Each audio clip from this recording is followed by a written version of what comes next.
G'day folks, and thanks very much for joining me on Rex Hunt Fishing Adventures. This is what fishing's all about. We've got a good show for you today, so come along for the ride.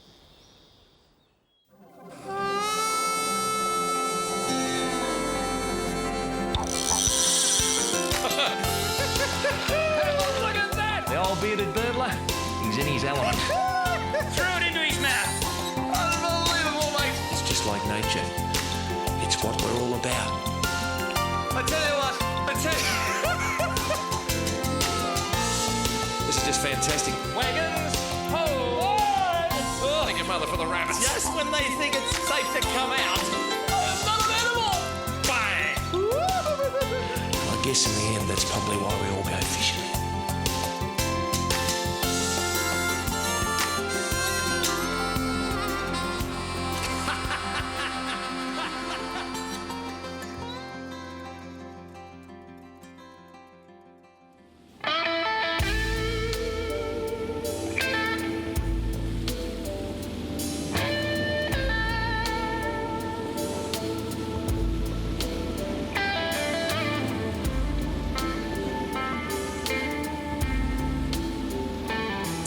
How are you today, folks?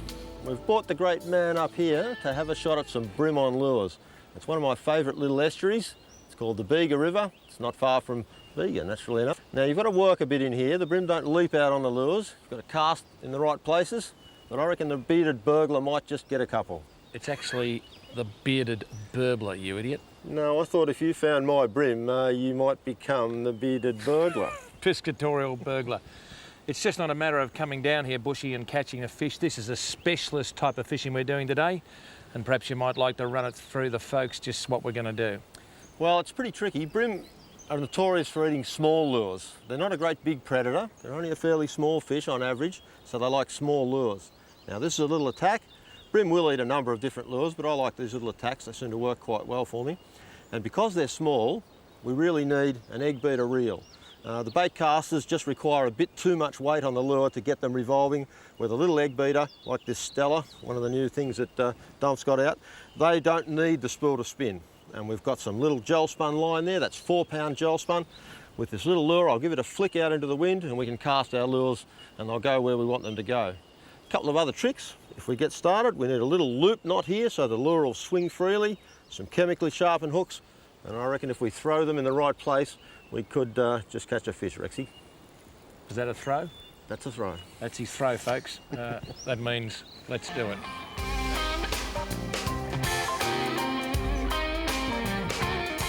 Where do you suggest I fish? In the paddock, do you? Down there, where Right. the bream are.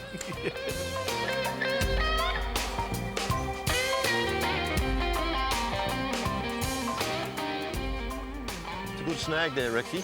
Do they follow you right out of the snag? They will, they'll come out. What, like that? Oh, yes! Like that? Do they? Yeah, hang Do on. Do I'm they supposed follow to- you? Do they follow you right out, Bushy? I'm supposed to be showing you the Bega River. You're not supposed to catch a monster first go. Oh, no. Isn't that just beautiful? Come down, I'll see if I can grab him for you. Oh, but look at that. Oh, we've got him. You like that? Have a go with that.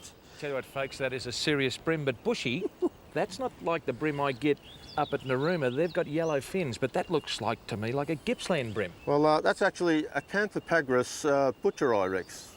A what? Not something you catch in an infectious diseases hospital. This is the southern bream, Rexy. It's not the one that you catch. Yeah. And a good way to tell, and it isn't always that easy to tell, is that the head profile's a lot different. Yeah. Yellowfin bream, or the australis, Yep. Acanthopagrus australis, comes right up in a hump, Yeah. whereas these ones have a much narrower profile, and also that anal spike around here is much bigger on the yellowfin bream, but it is quite difficult to pick them. Yeah, now I'm going to give him 910.7856727 grams, which is £2 on the knocker. And that'll stop the riders from saying we exaggerate, because the diver didn't put this one on, mate. You don't have to exaggerate much with these, Rexy. I mean, you've got to work for them on lures. They Yeah. don't sort of come easy, but you did very well. Great Isn't cast. that magnificent? Well, I'll give him a kiss and I'll put him over the back of the boat.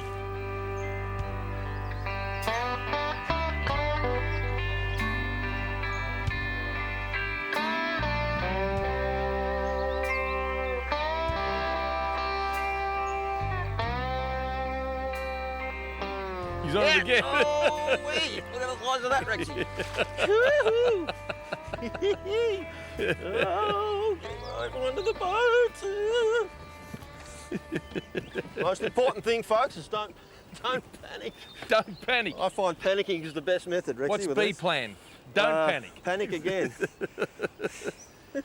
Now, he's a lot more silver than the other one, isn't he? Yep, he is. Well, do that. Look at that. Oh, he's still a southern brim, Yeah. but he is certainly a lot silver. I think you've still got me. You got me by a few grams. I don't know about that. He's a nice fish. Gee, I tell you what, it puts a whole new perspective into brim fishing, doesn't it? Well, it's just a sneaky way to do it. Sometimes you have to work a bit harder. I mean, we've had to work, have to cast our lures in the right places, and sometimes you don't. Whoa, sorry, Brim. Sometimes you don't get one for a while. Yeah. But if you keep persevering, you've always said it. Persevere, and you'll do all right. Yeah. What a ripper. It's an absolutely beautiful brim. You can see why I like this brim spinning, Rexy. It's a whole new aspect in brim fishing, isn't it? Oh, look, I just love it. It's hard work, but gee, it's fun when they hammer that lure. Certainly is. There he goes. You know, folks, that when you're in Rome, you do as the Romans do. And when you're in the kitchen cupboard, you do as the broom does, the old human broom. This is his home territory, and he comes here many, many days of every month. And I can see it now, folks. Barramundi, trout, Murray cod, brim, all the same. I would have gone out here with the sandworms and the shrimps and the prawns, fishing for brim and got the kindergarten. But in here, Mama and Papa. Well, we'll go and see if we can get Grandad. You are, you know what you are? You're a PA. Thanks very much. A piscatorial assassin. Yeah, Although I like you it. don't assassinate them, you let them go.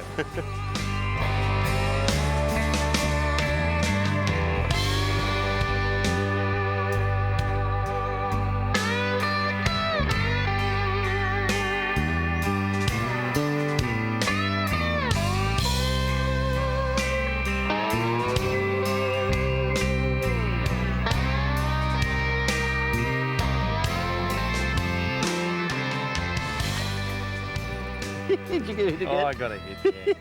Oh, He's I in. got him. Well, it's been a while since we've had a hit. It has been a while, and look, I'm sure the show doesn't show how hard we've worked. We just haven't come down here to Brim Paradise and donged them, have we, really? No, look, there's a lot more work in it than you'd think. But if you work hard enough and throw lures in enough good places, you're going to have some fun. And look, we've had a ball today. We have had a ball, and that's what fishing's about, folks. You go out with a mate, and you catch a few nice fish, and hopefully you don't end up with a lure or being spiked by one of these little brim. Thank you very much, Doctor. Well, Bushy, it's been great being on your show, and I just hope that next time I'll give him a kiss and give him a kiss. I just hope that next time you might have me on K. Bush's Fishing World. Is there any chance? No, mate, you've caught too many big fish and I haven't, so I don't think there's any chance you'll get back on Bushy's show.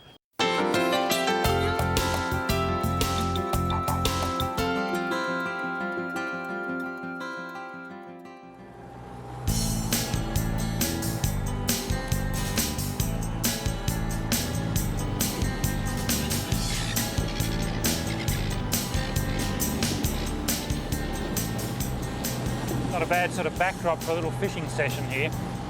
Viv and Sean have brought me out for a bit of a troll along the Bromby Islands. We're working our way slowly back towards Gove after having been all the way up to the Wessel Islands. And all the way down there are these strings of islands and they all have great fishing. We're just going to troll along the edges here looking for patches of bait. Hopefully we're going to catch some Spanish mackerel, some trevally, maybe some coral trout. There are all kinds of fish in here. It's a lovely way to spend an afternoon.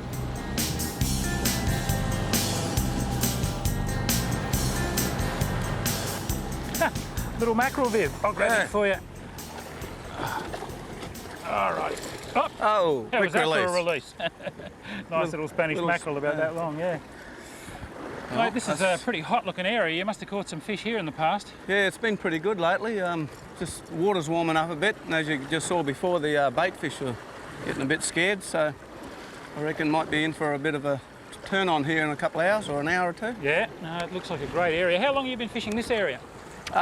Beginning of the year, we came up here in June, Right. and yeah, it's been quite good around here. Usually we do this on our first or last day back.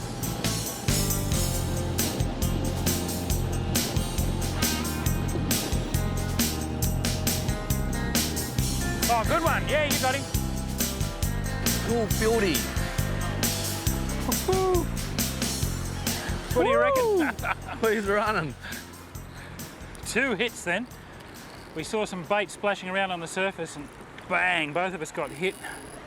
Oh, he's taking some line. Look at him go. I think that might be a mackerel, eh? Yeah, he did a good run. Fantastic. So do you ever get tired of it, mate? Nah, never. Every hit's better than the next one. Yeah. I guess you get to see a lot of other people catching fish, and it's nice to get out there and catch one yourself, eh? Oh yeah, I love fishing myself, but nothing better to see other people catching them, I reckon. You get a lot of satisfaction from seeing your clients catch fish? Yep, more and more every day. That's great. Come to me. It's a pretty light rod too. Got some grunt in them though. Yeah.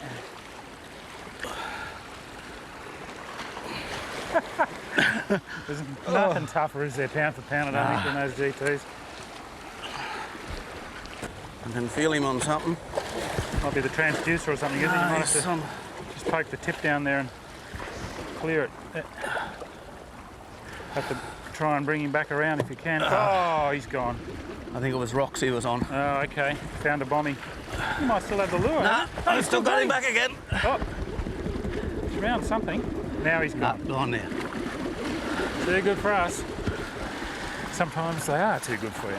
But there's going to be some more in there. We'll go back and have another shot.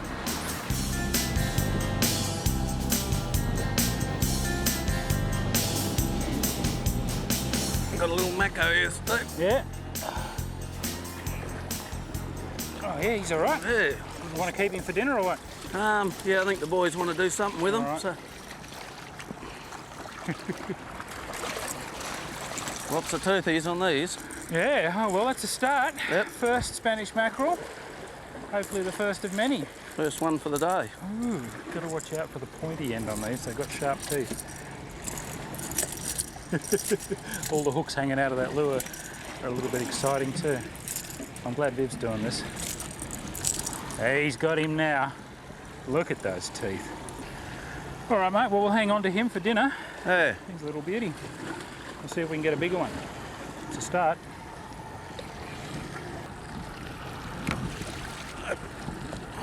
Toothy critter. Yeah, he's shaking his head. Oh, yeah. That's a great coloured lure. They seem to like it anyway. Nothing like a barramundi lure. Yeah, that's a nice release. Didn't even have to touch him. That's the go. Is that the colour they call Elton John? Yeah. Yeah. Deadly barramundi colour, and it's working pretty well on the mackerel and barracuda too. Unlike Bushy's Rapala, which I stole out of his tackle box, and he wasn't at all impressed. And it's swum pretty much unmolested this afternoon, but I'm saving myself. The sun's sinking. There's a big one out there with my name on it, and it's looking for Bushy's lure.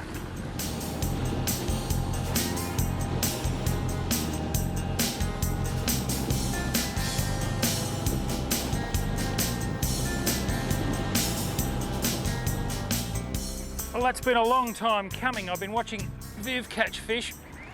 Whoa! And now I finally managed to hook one myself. I've had so many hits. The sun's definitely sinking in the west. I think the boys are only staying out here to try and get me one. And I've finally managed to hook up on Bushy's favourite blue Rapala, which he told me if I didn't come back with the Rapala, I might as well not come back. So I think I'd have been in strife. Let's see what we've got here. Oh, it's a nice fish. Well, I didn't get my mackerel, but this is not a bad consolation prize, especially in this shallow, bommy-studded water. I'm using 20 kilo gel spun mainline, and then, as I said, I've got about 2 metres of 40 kilo nylon, and then a short length of single strand wire just to resist the teeth of the mackerel. Don't really need it for fish like this trevally, but you just never know what's going to come along next. Look at that, he's not even a particularly large fish. Whew. Because of the way he's hooked, I've been pulling him sideways through the water. Often happens, they hook up on the tail hooks, and then during the fight get picked up on the front trebles as well. Yeah, just settle down, mate. I'm going to let you go. There's one hook out. Listen to him grunting. When I turn this hook out, he's going to fall back in the water. I don't even have to touch the fish. There he goes. Well, thanks, Viv. That was a great afternoon. We could have ended up with a lot more fish than we did. We had a lot of strikes that didn't hook up, but that happens sometimes when you're trolling. I think the mackerel were in that strange mood where they were grabbing the lure, but they weren't really assaulting it like they do sometimes. That's fishing. If you caught them every time you went out, it'd be called catching, not fishing. That's one of the things that keeps you coming back, the unknown aspect. Tomorrow might be the day of the 50 or 60 pound mackerel, but tonight is definitely going to be the night of dinner on the back of swordfish, and I'm looking forward to that.